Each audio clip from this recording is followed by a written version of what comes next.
Alright, so I just want to point out I was watching part 1 of my video, and this is a work in progress, guys.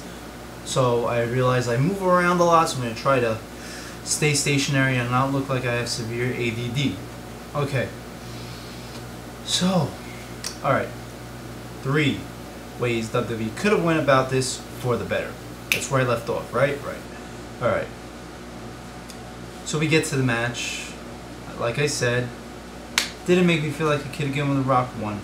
Now, what I think WWE could have done is it had to get us Rock fans invested in The Rock again. And yes, The Rock is a classic Attitude Era character. We are very much in touch with him. We know everything he's done, but get us connected again to The Rock as a main player on the roster, because it's been 10 years since The Rock's been a main player on the roster.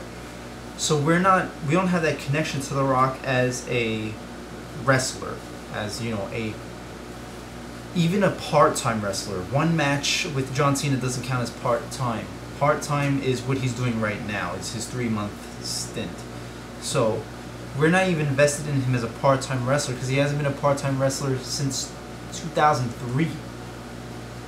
So WWE really needed us to get in touch with that Rock, to make us relate and invest in that Rock, in which we haven't seen the wrestler side of the Rock. That's one of the reasons why it just didn't feel climactic, because it was just like, oh, match and champion again, whoop-de-doo.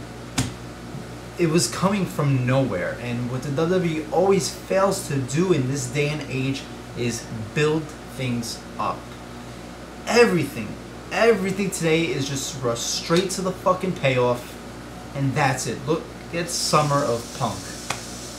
A perfect example. Let's go straight to the payoff, and that's it. Rather than, you know what, let's play some steps here. Let's always progress up and up and up and up and have this huge payoff, and let that go on for a little bit. And rather than make fans eat that shit up, they just give it to them in a full course fucking meal, rather than appetize them a little bit here and there and then get to the full course meal. Let's stop using metaphors now. Okay.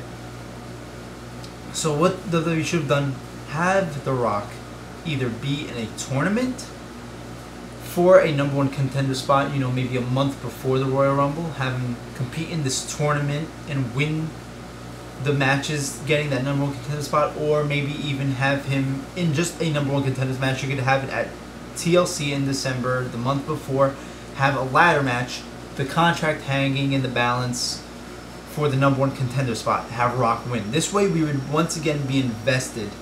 We can relate to The Rock as a performer. We could get into that mode where we're like, okay, The Rock is a fucking wrestler again. Yeah, this is great. I want to see him take that belt now. Rather than just have us go into this match and have him win right there. It's like, never mind, no more metaphors. Okay, so that's what the WWE should have done. They didn't do it, which is why I think I didn't feel that connection to the match. I didn't feel invested in it, because it was just like I was watching this guy have a one-off match. That's what it felt like, even though it's not a one-off match, because he's going to probably fight Elimination Chamber, fight at WrestleMania. But that's what it felt like, because there wasn't anything beforehand to get me invested in him as a performer again. Now the second thing. The second way this match could have made me leave me with a better taste in my mouth is at least have it be an epic match. Now, I don't know what the consensus is. I haven't checked enough YouTube videos and internet forums to see if everybody thinks this is a good, great, horrible, classic, whatever type of match. I heard some people saying early match of the year. Really? Early match of the year? I mean, maybe because it's January 27th, but there's no fucking way this could ever be in the top 20 of match of the year, unless WWE does a bunch of shit matches from here on out, which they could, but Still, this was not a great match. This was not a higher than good match. I mean, it was okay. It was borderline good. What did we have in the match? I mean, we had kicks. A lot of kicks. A whole lot of kicks. We had a lot of the rocks, the slaps. More kicks after that. Rest holds. A botch through a table. We didn't have a false finisher. We didn't have a long 2 count. You know, we didn't have an epic moment. And I know they were trying to do that with the rock bomb through the table, but it didn't happen, unfortunately, because they're too fat. So they had to do the rock bottom on the mat, which wasn't epic at all. Kind of felt stupid to just, oh, let's move it's alright, we'll just improvise. Let me do it on the mat instead. Like 90% less of the impact. It just didn't feel like an epic match at all, and I was actually looking forward to this match a shitload more than I was looking forward to Rock Cena. And Rock Cena was a much greater match. I know Cena haters are gonna flip out because, you know, IWC loves them some CM Punk.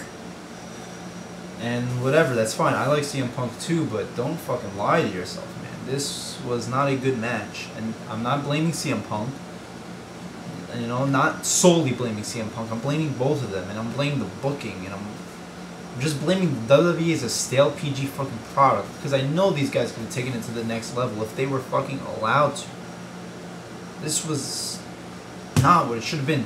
CM Punk versus Rock should have been everything that Cena and Rock wasn't. CM Punk Rock should have been physical. It should have been violent. It should have been aggressive.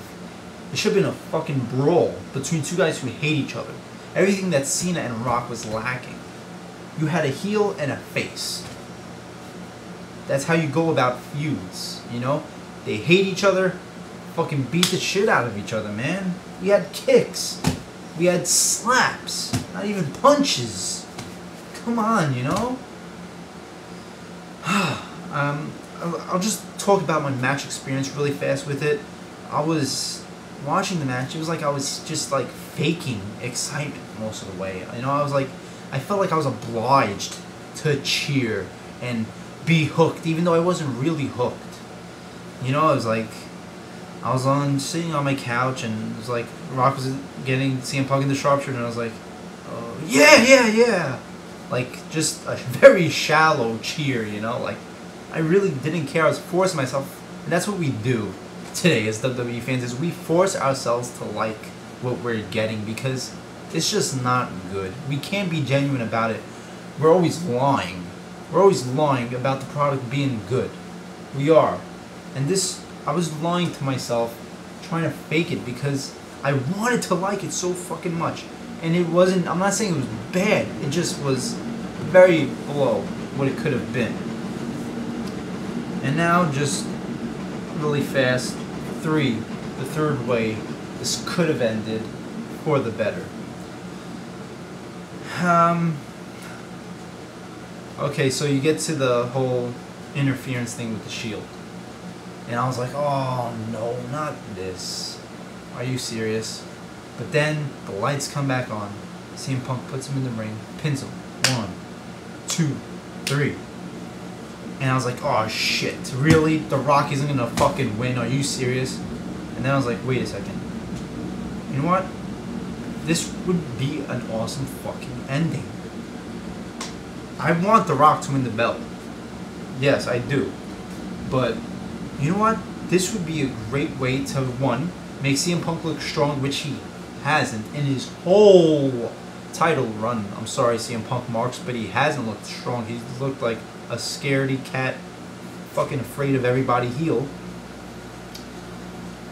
And this would be a great way to take us into Raw the next night. Have CM Punk pin The Rock after the Shield interferes. End it right there, and everybody who watched the Royal Rumble would make Raw the next night appointment TV. Just like that. Next Raw, everybody would be wondering, it would be like water cooler talk once again. It'd be, what's going to happen to CM Punk? Is Vince going to come out? Is CM Punk going to get fired? Is he going to get stripped of the title? What's going to happen with the Shield? What's The Rock going to do? You know, what's John Cena going to do now that he doesn't know who has the title or not? I mean, they could have went and branched like 8 fucking different storylines for tomorrow. I had a whole show, you know, set up for them. But no, you know, we couldn't get that. You know, do that, have The Rock win an Elimination Chamber. Because then, the thing is, heels never win battles anymore. And that's what it always was supposed to be. Heels, they win the battles, but the faces win the war. And that's what made the winning in the end so great for faces. Because they had to overcome all these obstacles. Or lose all these battles. Now, The Rock could have overcame obstacles with having to go through the tournament. Or he could have lost these battles with losing this Royal Rumble and then winning again an Elimination Chamber. And then having to see him lose and then getting the match again, then we would have been more invested in that win because we saw him lose and we're like, you know what? No, now's the time. I'm not going to watch him lose the second time. You better win this time because this is your last chance. But no, we get Vince come out, start the match again, and then, like, no, I don't think anybody on earth ever thought that The Rock wasn't going to win it at that point. It was just so predictable after that, and it was like 30 seconds. That continuation lasted 30 seconds. You get people's elbow, and that's it. And that's supposed to be this epic moment for the Attitude Era fans. I mean, how are we supposed to cheer, you know, for this 30-second thing that, you know, this 30-second continuation? It doesn't even end with a rock bottom. It ends with a cheap fucking people's elbow. People's elbow was always more of a, I know he will use it as a finishing move, but it was more of a signature move. You know, I mean, he always had to end people with a rock bottom 9 times out of 10. He wins on the people's elbow. Cause I didn't even know whether to just cheer because I thought CM Punk was going to kick out because it's the people's elbow. And then it's 3 and I'm like, oh shit, yeah! I didn't know.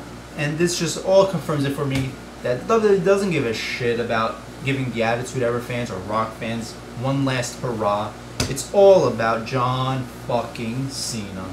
They don't give a shit about this title run. It's all about putting this title on John Cena, making him have to beat The Rock to make some grand fucking point. I don't know what it is. That he's the best of all time. That he's the GOAT. That's all it's about. Because obviously, if it wasn't about that, the WWE would win any of these 3 ways or maybe some more that I'm not thinking of right now to make this feel more special.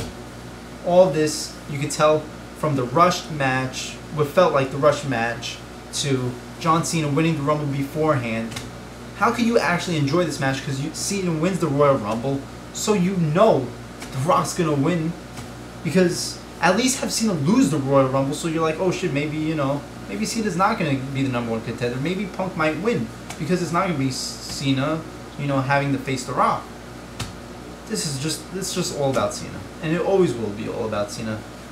This is just WWE again slapping the Attitude Era fans in the face, trying to throw this fake fucking mirage bone at us. Say, here you go. What do you stop complaining? You like this, we're giving you this. But it's all about fucking Cena. That's all I wanted to talk about. Let me know what you think. Let me know if you have any ways that this match could have been better, what you thought of this match, how you feel about it. Yes, I'm glad that The Rock is champion. I'm going to tune in tomorrow, of course, but this could have been so much more special. Alright, this is my first video. Pretty much a trial run. Anyway, I'm Jay Shady, and I'm out.